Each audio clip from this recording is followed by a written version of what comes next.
Yeah, I could write like 20 more albums. Why the flip now? It's not for everybody, so for everyone. Different kind of rock and roll. What sick bastards we are or whatever.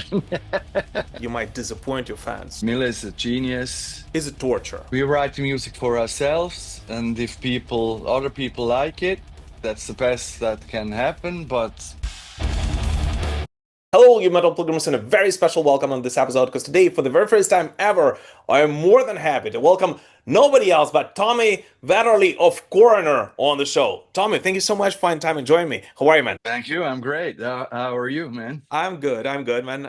Well, I see you're in the studio. I assume you're back home, right? Yes, yes. That's That's no, that's like 20 minutes from where I live, but nice. I spent most of the time here, of That's where the course. magic happens, right? Yeah. Yeah, that's awesome. That's awesome. Well, apologies for the entourage. It's slightly different from my regular one. I'm actually in a hotel room in Warsaw right now. I had to rush for a for a little trip for the holidays, Okay. but everything is set up, so I'm cool. Awesome.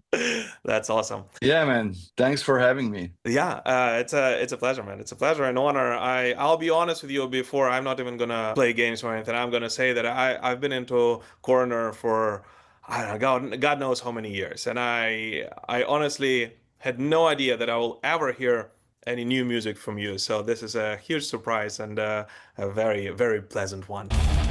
So jumping Thank you. right into this. Tell me, before we dive into anything else, I mean, after 30 years, after more than 3 decades of not having anything new from Corner, why the flip now? Why Dissonance Theory surface now?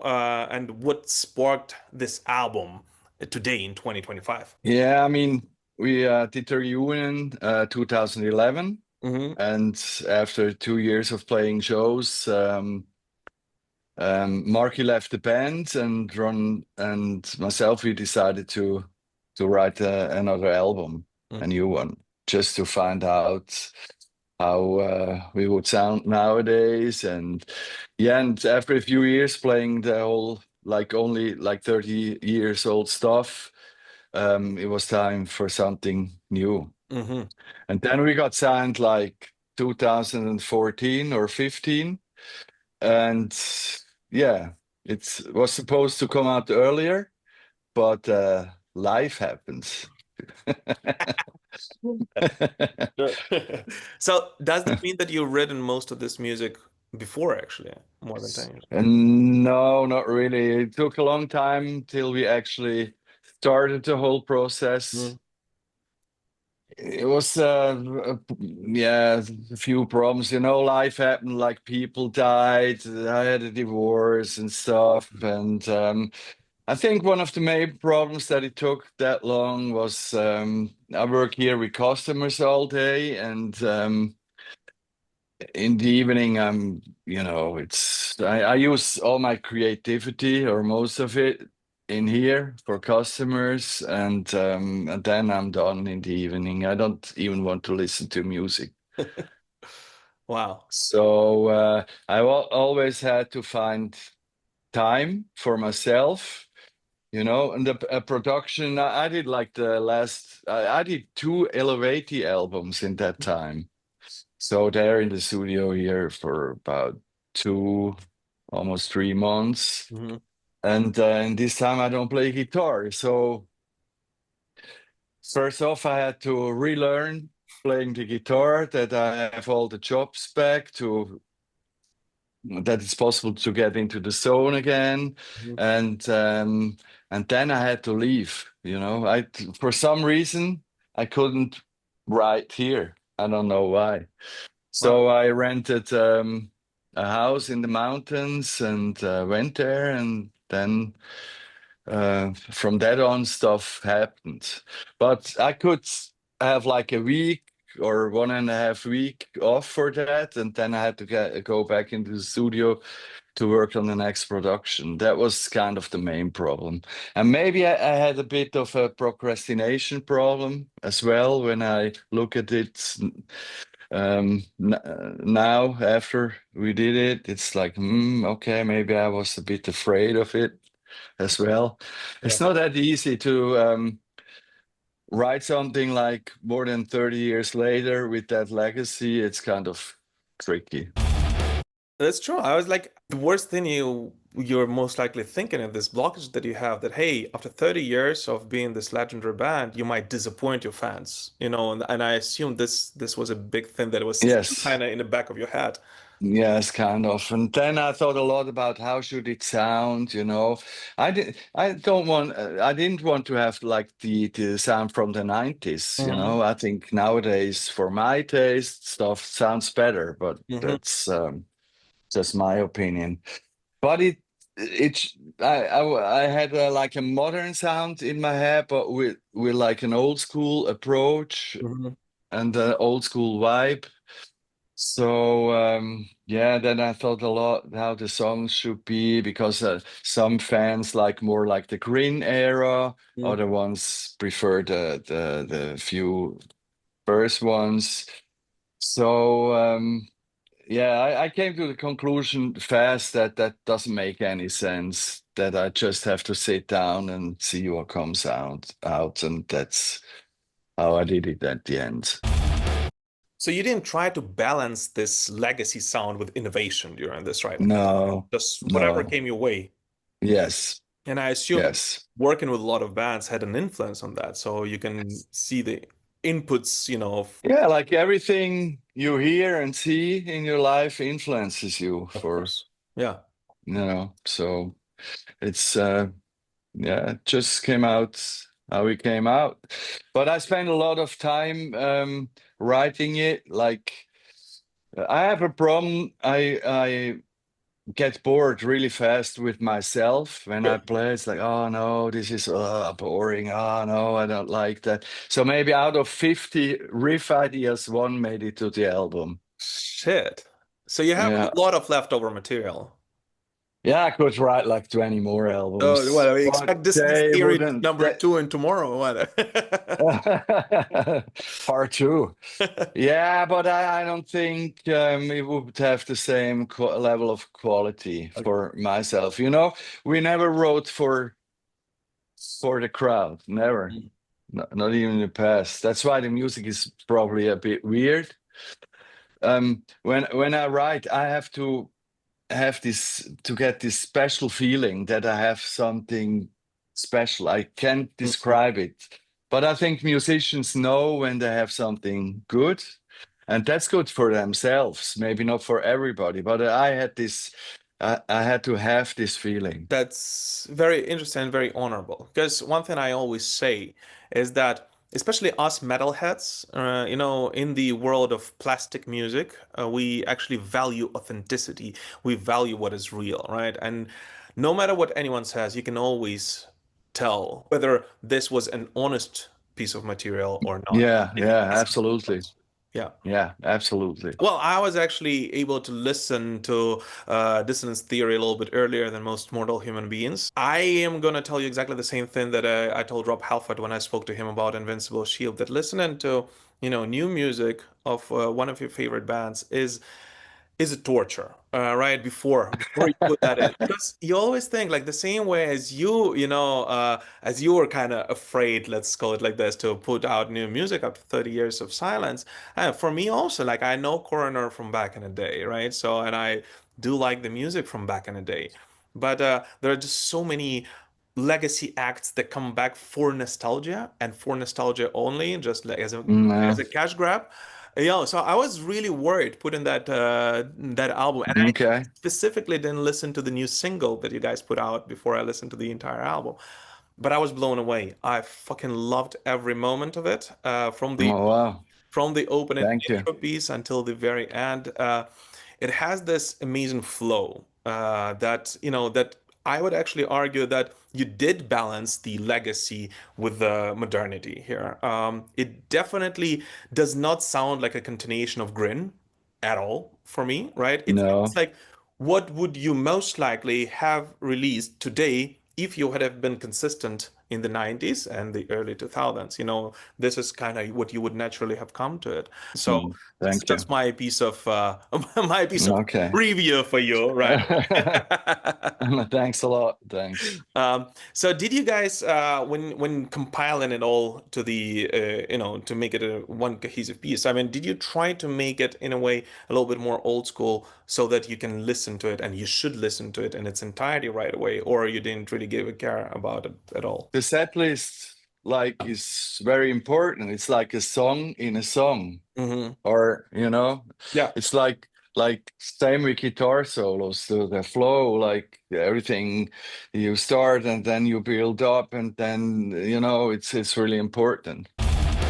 Are there any particular lyrical themes that you guys also tried to, you felt like obliged after 30 years maybe to portray, or not really? Yeah, the song all have in common, like the title. It's about cognitive dissonance, Hmm. and but it's not a concept album in the sense that there is a story. It's no story. Every song has its own theme, and but they all care about this cognitive dissonance thing. You know, there's always like two sides to Hmm. everything. Do you think that, especially as you mentioned, everything of course affects you, but especially the current events in Europe of the last 3.5 years, do you think the whole propaganda war that is going on around the world right now, do you think it has a special influence on you for this record? Yeah, probably. I mean, the world is it's a bit fucked up at the moment. It's, you know, A tiny bit. yeah. I mean, yeah, I mean the opener consequence is about AI, you know. I mean, AI could be great and it's great for some stuff, but there is a lot of problems coming Mm. with it as well. So we try to write about that, and yeah, it's I mean, I don't like to explain lyrics because I think it's like reading a book. Everybody should make Mm. his own pictures with it, but some stuff is more obvious than others. Like renewal could be like a what's the fucking word? Sorry about Apocalyptic. that. Yes, thank you. Scenario, you know, and but in the video clip we used it's about somebody with heavy OCD, Hmm. you know. At the end, it's just about fears and stuff like that. So everyone can make his own story with the lyrics, so to speak. But I love that it feels cohesive, right? I mean, as you mentioned, it's not really a concept album, but it feels conceptual in a way, Yeah, yeah, both musically and lyrically. And the title kind of ties it all together. I think Dissonance Theory is the most yeah. metal fucking title for an album. You can- Ah, you like it? Okay, that's cool. I have to admit that we didn't write the lyrics ourselves Aha, okay. because, you know, like Marky wrote all the lyrics in the Mhm. past, and he also had help with an American friends. Mhm. Because for us, like if it's not your mother language, it's really hard Express. to say something, you know, to express a feeling. And so like everybody started to writing lyrics, like Diego wrote one, Ron came up with some of them, and even Daniel. Um, they weren't bad at all, Mhm. you know, but for me, they didn't fit the songs, the weight of the songs, the meaning of the songs. It was just, you know, I wanted to have it like when the music like goes crazy or fast, that the lyrics are coherent Yeah. with the music, you know. And a lot of bands I listen, they have just some heavy riffs, and they sing about like slaying dragons or whatever. It's okay. It's okay. It's just not my cup of tea. So I asked my good friend Dennis Ross. Mm-hmm. He's half American, and we came up with the concept together. I mean, I spent the whole time with him anyway.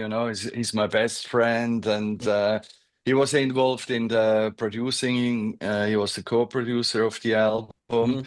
And at the end, he wrote like two songs, and the rest was written by Crescinda Lee Everett.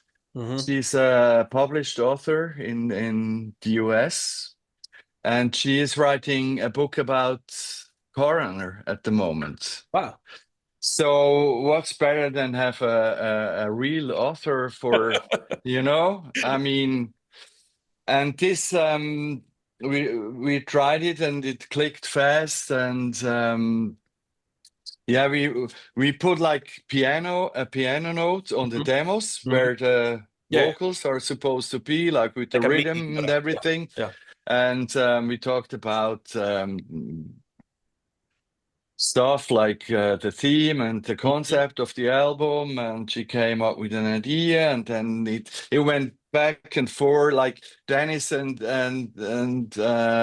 Crescendo, they wrote like like WhatsApp messages, like 100 meters of WhatsApp messages. It was totally crazy, but it was worth like Yeah. every second we spent on. I mean, for me, it's the first Korn album that I'm 100% happy with. Wow. That's a strong Yeah, statement. yeah. Well, I I think mean, you always find something. I'm a perfectionist, but sometimes perfect is when something is not perfect. Mhm. So for me, I'm super happy with it. You just mentioned the book. Can you tell us a little bit about it, what it will be, and when we will see it? I don't know. We just did a lot of interviews with her. She has maybe at the moment, some different priorities. She was moving house to a different state and stuff. I'm not sure when the book will be finished, no Mhm. idea, but I'm sure it will be great. Wow, that's all. And I assume it's just it's an autobiographical, semi-autobiographical, semi-biographical book, right? Yeah, yeah. Okay, that's cool. About the story of the band, like it started, and what sick bastards we are or whatever. But going back to music a little bit, right? You mentioned that you had gazillion ideas for riffs, I assume, and for everything, right? And you always tend to go, you know, a little bit on the proggier side of thrash metal. You still call it a thrash metal band, but I would actually not really call you a, full-on thrash metal band, Coroner. Yeah, but I never think about it. I mean, when I write, sometimes odd time signatures, they just come out, Mm-hmm. It's like, and then I have to analyze, what is it? Oh, it's a 5/8. That's kind of fucked up. And when I work with Diego, he's like, I don't understand nothing. It's like, oh, it's so easy, but you have to think that the riff starts here. Ah, okay. So it becomes natural. I don't know why. Do you have to ever kind of stop yourself and I don't want to say dumb down the riffs, but like say that, hey, this is a little too much for a Coroner album, or no, you're just getting the as wild as you possibly can. No, if it sounds good, and if it gives me this feeling that I like it, that I don't know how to describe this feeling, but I think all the musicians who write music, they know what I mean. And yeah, that's the most important. No, and I assume you write new songs out of a riff idea. Is that so? Like, so you come up Yes, and then explore it yes. afterwards. I just play around. Sometimes I have a good riff for the start of a song, Mm-hmm. And then I programmed some drums with it. Okay, cool. Oh, that could be the first. And sometimes it takes forever, sometimes it's fast. I mean, Renewal, the main riff, the beginning, I wrote in 2015. So I remember I was in Thailand with my ex-wife, and I showed it to Ron, and like what I had back then, it was like 3 or 4 parts that did fit together very good. They said, it's not corner enough. It Hmm. sounds a bit like Slayer or Metallica, doesn't it? And it was like, yeah, but it's hard to play. I'm not sure if they can play it, but it has had that vibe. And the song was there frozen for 10 years. Hmm. And at the end, after we recorded all the other songs, like the drums, I thought, okay, we need another song. And I listened back to that idea, and I came up with a new verse, pre-chorus, chorus, and the whole middle part in 2 hours. Wow. It can happen like that, you know? Wow, that's interesting. So it's a Yeah. 10 year and 2 hours long Yeah, process. maybe sometimes I think I'm maybe a lazy person, but when I have a little bit of pressure, I can work like 2 nights through, no problem. Yeah, You know, the same way. sometimes in the studio, if a mix has to be finished, I have a release date. You work for 3 days without sleeping. You know, it's I did that more when I was younger. Nowadays, it's hard, to be honest. That's true. That's true. Well, I went to sleep at 10 p.m. yesterday, and I was like, oh, that's too late. Okay. Different kind of rock and roll. Yeah. But talking about Coroner, Metallica, and Slayer, or whatever it is, all the other bands you can imagine, are there still any riff lords that you're looking up to at this stage of your career? I never had, yeah, of course, I'm influenced by them as well. I mean, both bands are fantastic, and they invented that stuff, you know. But I was all the time, I was always in total different kinds of music, you know. It's would say Emerson, Lake and Palmer is a bigger influence for me than Slayer. That's cool. And I think you can kind of hear it in the music, right? I mean, that it's an influence from different directions that has come into Coroner's sound. And I think that's why it's so, in a good way, fucked up on Yeah, one hand. probably. But on the other one, yeah, Yeah, it's not. I mean, it's not for everybody, you know. So for everyone, it's what it is. We write music for ourselves, and if other people like it, that's the best that can happen. But no music is for everyone, I think, right? I mean, yeah, I think it's every music has its listener, and well, as I mentioned, when it comes to the new Corner album, I loved every little piece of it, right? And so I hope that you guys will like it as well, and definitely don't forget to listen to it on what, October 26th, right? October 20th, October October. 17th, I Yeah, but think. if you watch this interview this far, most likely you're a Corner fan and you will listen to it either way. Well, Tommy, I know we're past in time, so a couple more questions and I'll let you go. Because Sure. talking about heavy metal is my biggest passion. I can do this for hours, and Yeah. you have to stop me. Yeah, all good, all good. Um, a very interesting question that came from one of the subscribers here was that, hey, you've played with Kreator, right? And that era of Hmm. Kreator was arguably also the most experimental one in the band's entire career. Uh, It was, yeah. yeah, so are there any interesting memories from that time with Kreator? And do you think that experience that you've got together with Mille and the other boys, has it influenced this album as well? Yeah, of course, everything influences you, of course, yeah. I mean, I had a great time back then. They're super guys. Miller is a genius, you know.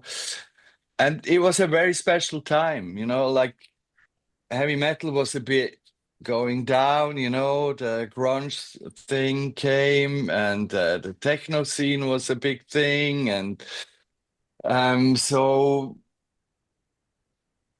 I think everybody wanted to try some new stuff, and Mille was really into this gothic kind of music, and he wanted to go a little bit into this direction. I really found that interesting, and that's what we did, you know. And of course, these are not most Kreator fans' favorite albums, but I hear people who say that's their most favorite album of the band. So, you know, it's I had a great time, but after 4 years, for me, it was time to. I wanted to concentrate more on the producing, and I Mhm. even stopped playing guitar for a few Wow. years because I was bored. So I bought a lot of analog synthesizers and learn how they function and everything. And I was more interested into producing and wanted to concentrate on that. Well, Tommy, last but not least, I know I don't want to keep you here for too long.